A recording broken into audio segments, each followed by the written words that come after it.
Good afternoon, everyone. Before I begin, let me extend my heartfelt condolences, sympathies, and prayers to our former colleague, Liz Cheney, to Mrs. Cheney, and to the entire Cheney family on the passing of Vice President Dick Cheney.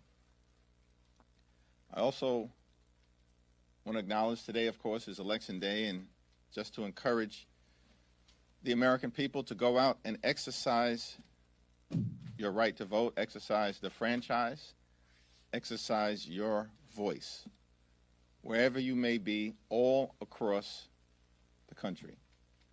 It's our country, it's our democracy, it's our successful experiment in self-government, and it only works if the American people participate.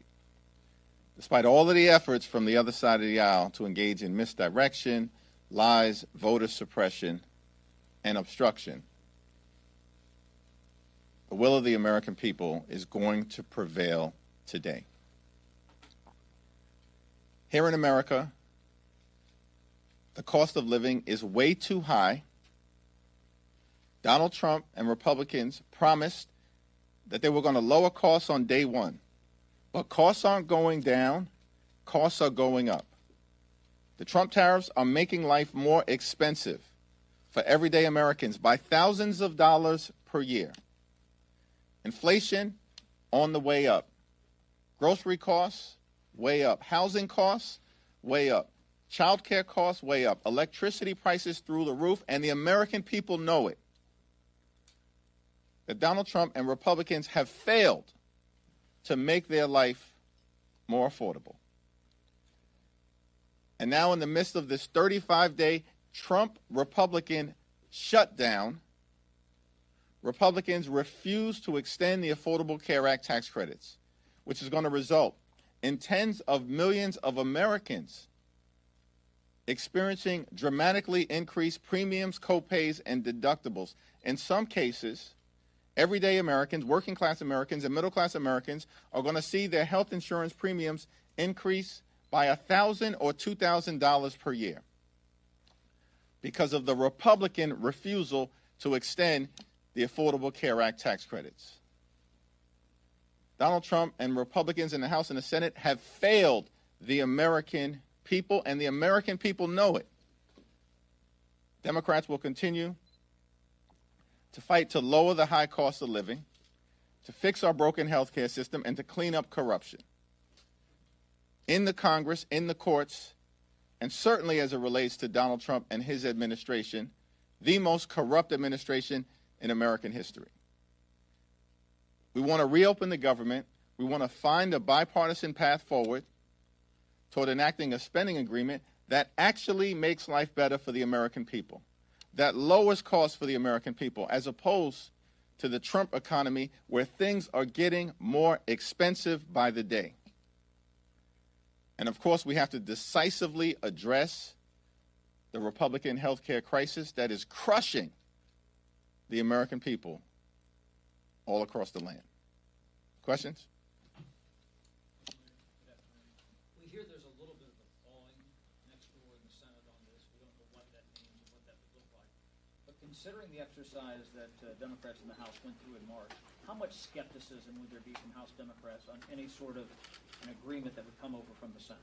We said from the very beginning that we will evaluate in good faith any bipartisan agreement that emerges from the Senate, reopens the government, makes life better for the American people, and decisively addresses the Republican health care crisis. Until we see details, we're not in position to do much more than that. Are you more optimistic than you were at all now, based on what you're hearing from next door? We're in the middle of a 35-day government shutdown. Donald Trump is unlawfully withholding billions of dollars in SNAP benefits from 42 million Americans and 16 million children. There's nothing to be optimistic about relative to the cruelty and the pain that Donald Trump and Republicans continue to inflict on the American people. There's nothing to be optimistic about when it comes to the fact that Donald Trump shut the government down. They're forcing hundreds of thousands of people to be out on furlough or to work without pay. They refuse to address the health care crisis that Republicans have created. In a year where they enacted the largest cut to Medicaid in American history, hospitals, nursing homes, and community-based health centers are closing because of Republican policies all across America. The country is facing the possibility of a $536 billion cut to Medicare at the end of the year if Congress doesn't act. And Republicans are refusing to extend the Affordable Care Act tax credits because they would rather gut the health care of the American people. There's nothing to be optimistic about because of what Trump and Republicans have done to this country. They've gone way too far, and the American people know it, and the results today are going to decisively reflect that fact. Can I follow up on that? Just to put a finer point on that, you said in September, any agreement related to protecting the health care of the American people has to be ironclad and in legislation. It does not sound like whatever agreement comes out of the Senate will be in legislation. Will you accept something that is a handshake deal? It's the same answer that I just gave. Thank you, Mr. Leader. I know that the filibuster is a Senate mechanism, but President Trump has repeatedly, as recently as this morning, called for Senate Republicans to abolish the filibuster, pass the CR with a simple majority, and also a host of other Republican priorities. You've criticized him for not inviting the legislative leaders to the White House to negotiate. What are your thoughts about him continuing to call for the abolishment of the filibuster within the context of his unwillingness to negotiate? Does that indicate to you that he has no interest in sitting down with not only his legislative leaders, but you and Leader Schumer? Well, Donald Trump has taken a my way or the highway approach to his presidency from the very beginning, and he's used to Republicans simply bending the knee to him. Because these Republicans on Capitol Hill, on the House side and on the Senate side, they don't work for the American people. They work for Donald Trump. And so he's going to continue to make his position clear until they eventually cave, which is what they always do. Because Republicans in this Congress have been nothing more than a reckless rubber stamp for Donald Trump's extreme agenda. And Donald Trump keeps making the point that Republicans have shut the government down, and they're the only ones that have the power to open it up. Republicans who have complete control of the House, the Senate, and the presidency. Republicans who are the ones who passed the one big ugly bill without a single Democratic vote. We strongly oppose their one big ugly bill. They passed it on their own because they have complete control of government. And in that one big ugly bill, they enacted the largest cut to Medicaid in American history, ripping health insurance away from 14 million Americans. And at the same time, they cut $186 billion from SNAP. That's the largest cut to nutritional assistance in this country's history. They literally, in July, ripped food from the mouths of hungry children, seniors, and veterans. And all of this was done so that Republicans could provide massive tax breaks to their billionaire donors in their one big ugly bill. And they did it on their own, my way or the highway, in terms of jamming extreme Republican ideology down the throats of the American people.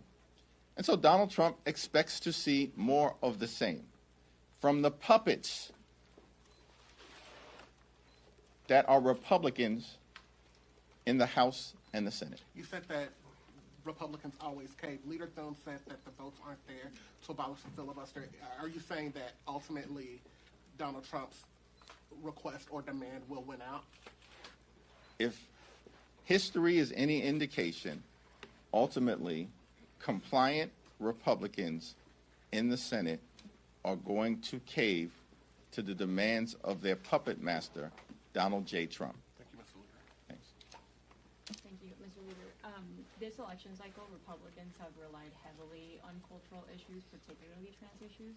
If they lose in Virginia and in New Jersey, what does that say to you about Republicans' reliance and dependence on communicating and messaging on trans issues against Democrats? At this point, it's not a question of if Republicans are going to lose.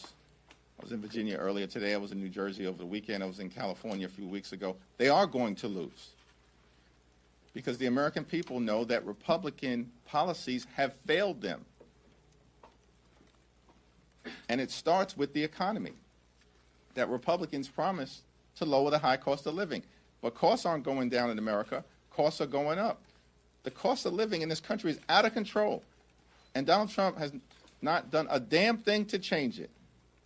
And in the midst of this 35-day government shutdown, has spent multiple weekends on the golf course, holding let-them-eat-cake type of parties at his luxury resort in South Florida, found $40 billion to bail out a right-wing wannabe dictator in Argentina, and yet Donald Trump can't find a dime to extend the Affordable Care Act tax credits or provide nutritional assistance to hungry children in America to ensure that they can put food on the table. The American people are smart. They see all of this happening in real time. And of course, what Republicans always do is try to distract the American people, as they've done in New Jersey and Virginia, and it will not be successful. It's over for these people. And we're going to see it today, and we're going to see it during the midterm elections next November. At this point, is a record-breaking shutdown a pattern of the Trump administration? It was a 35-day government shutdown during the first Trump administration. This is day 35 of the Trump Republican shutdown. Donald Trump and the Republicans cannot govern. These people are deeply unqualified. And they spent all of last year lying to the American people that they were going to lower the high cost of living, while at the same time distancing themselves from Project 2025. But they've spent all of this year doing nothing to lower the high cost of living. In fact, costs are going up, not down, while they spend all of their time, Republicans spend all of their time implementing the extreme, toxic Project 2025 agenda, including, by the way, as part of Project 2025, ripping away nutritional benefits and SNAP from the American people. I think that's on page 300 or so of Project 2025. Shutting down the federal government, agency by agency by agency, part of Project 2025. Gutting the health care of the American people, as Republicans have done all throughout this year, part of Project 2025. And so the dysfunction, the cruelty, the inability of Republicans to make life better for the American people is, of course, now on full display. And Republicans can't blame anyone other than themselves because they have complete control of the House, the Senate, and the presidency. Thank you. Thank you so much. On Sunday, you said in an interview that you did not agree that Zohran Mamdani was the future of the Democrat Party.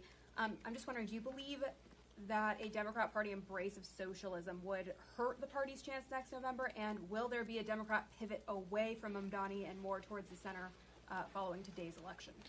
What I made clear is that given the existential nature of Donald Trump, his policies, his cruelty, his failures, the assault on the economy, the assault on health care, the assault on veterans, the assault on farmers, the assault on nutritional assistance, the assault on law-abiding immigrant communities, the assault on the American way of life, the assault on voting rights, the assault on the rule of law, and Donald Trump and Republican assault on democracy itself, that the most significant thing that can be done is for Democrats to take back control of the House of Representatives next year so we can end this national nightmare and begin the process of marching toward a more perfect union.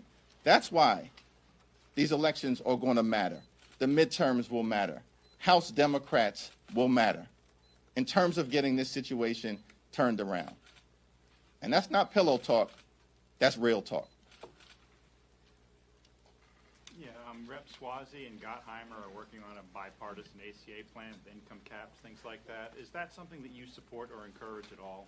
I think the conversation that has been led by Tom Swazi is being done in good faith and is all part of an effort to address the Republican health care crisis and to find a bipartisan path forward. But at the end of the day, it's been my view from the very beginning that traditional House Republicans aren't serious about doing anything meaningful, and they never have been. And so while I'm convinced that Tom Swazi, of course, is a common sense leader, and hopefully the Republicans who are communicating with him will get serious this time.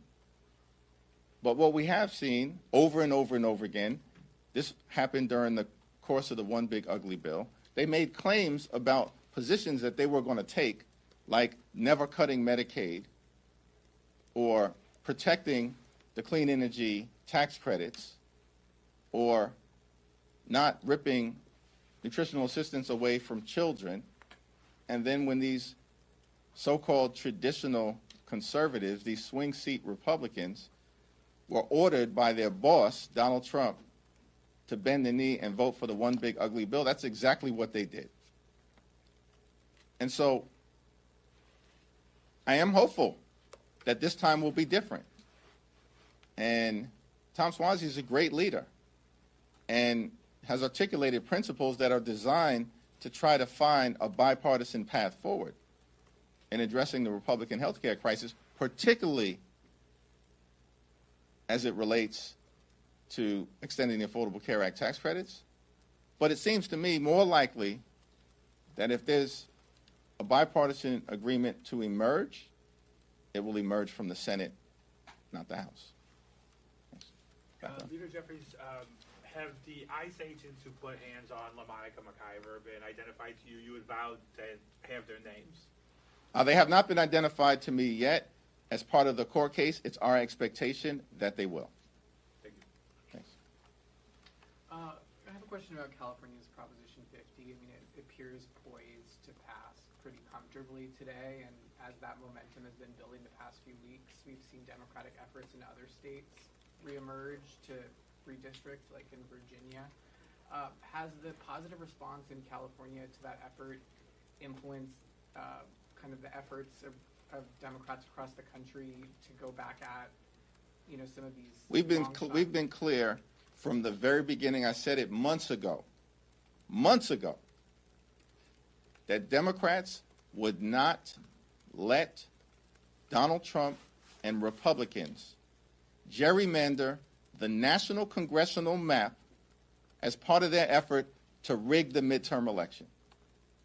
We said it months ago.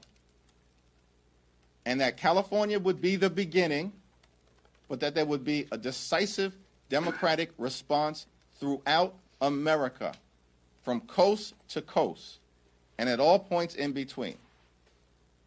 And now the American people can see that we absolutely are determined and committed to a continuing response that is decisive, that is immediate, that is forceful, and that is designed to ensure that there are free and fair elections in this country when it comes to deciding which party should control Congress in 2026.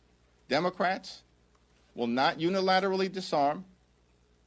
Democrats recognize the moment that we're in, that the pushback will continue to be ongoing and forceful, and we will not allow Donald Trump and his Republican sycophants to undermine a free and fair national congressional map as part of his toxic effort to rig the midterm elections. If I said it, I meant it. So Next question. Thank you, Mr. Leader. Just back on ACA subsidies, do you believe that you would be able to keep your caucus together on a deal, a bipartisan deal from the Senate on ACA subsidies, if it does not include the permanent extensions that you originally advocated for? as I've indicated, we are going to evaluate whatever is presented from the Senate if it emerges in good faith and in a bipartisan way, as long as it addresses the Affordable Care Act tax credit issue in some way, shape, or form. We are in open enrollment right now. Tens of millions of Americans are about to experience their premiums, copays, and deductibles skyrocket. It requires action. And what is clear is that Republicans increasingly understand that. Marjorie Taylor Greene for weeks has made that clear. 13 Republicans in the House wrote to Mike Johnson, the Deputy Speaker of the House, because apparently, according to Donald Trump, he's the Speaker of the House of Representatives. And they said that something needs to happen on the Affordable Care Act tax credits. And now we're seeing movement in the Senate, because apparently Senate Republicans recognize that something needs to happen as it relates to extending the Affordable Care Act tax credit. So we'll evaluate any agreement, if an agreement is presented to us, as a caucus, but not before that. Assuming that there is a bipartisan agreement in the Senate done in good faith, do you believe that House Speaker Mike Johnson would be able to deliver that on his end in good faith in the House? I think that depends on, whether Donald Trump orders him to do it or not. Thank you, Leader. So Congressman Chuy Garcia appears to be retiring, and it also appears that he waited up until the filing deadline to make this decision, thus paving the way for his chief of staff to have an uncontested primary. This is being called a machine tactic by some people in your own party. Do you have an issue with how this was done? I haven't had a conversation to evaluate the process that was utilized or to talk to Representative Garcia, so I'm not going to comment on it until I talk to him directly. Thank you, Mr. Leader. Multiple of your Democratic colleagues have said that they gave their October paycheck to charity or they deferred it completely, and last time you were asked this, you said you would make a decision over last weekend. So I just want to ask you again, what did you decide to do with your paycheck from October? Did you not see that I answered that question, or are you just asking me to reiterate my answer? Because I did publicly make clear on Friday to my constituents and publicly that my paycheck has been withheld. Thank you very much, sir. Thanks, Mr. Leader. Secretary Duffy said today that this shutdown drags into next week. There's a possibility that the FAA could be closing parts of U.S. airspace because of a lack of controllers, and then just in the last hour or so, there's a ground stop at Reagan National because of a security threat. How could major aviation issues affect your calculus or anyone's calculus up here when it comes to the shutdown? Well, Duffy needs to start acting like a transportation secretary and stop trying to pretend to be a reality show TV star. Because at the end of the day, it's the Republicans who shut the government down. Donald Trump repeatedly has made that clear. They're the ones who have the power to reopen it. And as Democrats, we've said, this Trump-Republican shutdown is causing great harm and pain to the American people, and it does threaten aviation safety. But Donald Trump has spent more time over the last 35 days talking to Hamas and the Chinese Communist Party than he has talking to Democrats on Capitol Hill to reopen the government, Democrats on Capitol Hill who represent half the country. And we continue to be clear. We will sit down with our Republican colleagues anytime, any place, in order to reopen the government, protect the American people, find a bipartisan path forward, and decisively address the Republican health care crisis. Thank you, Mr. Leader. I just wanted to ask, when is the last time you spoke to Speaker Johnson about the current shutdown situation? And has the shutdown impacted your relationship with him at all? Do you still have that kind of forward-looking relationship that you've said you've had in the past? We had a brief conversation last week. Thank you, everyone.